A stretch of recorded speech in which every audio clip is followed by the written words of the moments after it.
Have you ever known the English word but still couldn't say it quickly? Do you translate every sentence inside your head before speaking? That habit may be the biggest reason your English feels slow. Most English learners believe they need more vocabulary. But vocabulary is not always the problem. The real problem is translating every thought. Imagine driving a car. Would you stop every second to read the instruction manual? Of course not. Language works the same way. Fluent speakers don't translate. They think directly in English. Your brain can only become fast when it practices thinking in English. Translation creates a delay. Direct thinking creates fluency. Let's start with the easiest exercise. Look around your room. Name everything in English. Don't say the word in your language first. See the object. Think the English word immediately. At first, it feels difficult.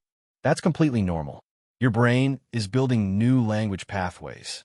The second exercise is called English narration. Describe everything you do during the day. For example, I'm opening the door. I'm making coffee. I'm checking my phone.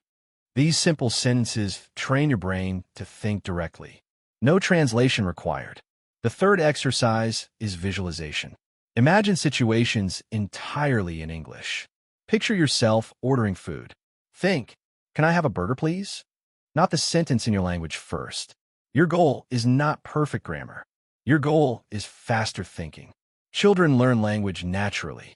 They connect words with images, not with translations. You can do the same. Connect English words to real objects and experiences. Another powerful method is watching simple English content. Focus on understanding ideas, not translating every word. If you miss a word, keep going. Fluent speakers don't know every word either.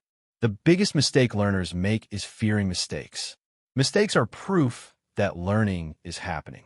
Remember, stop translating, start thinking, and English will become faster every day. Your brain becomes fluent through practice, not perfection. If you enjoyed this video, subscribe to the channel, like this video, and share it with someone learning English. See you in the next lesson.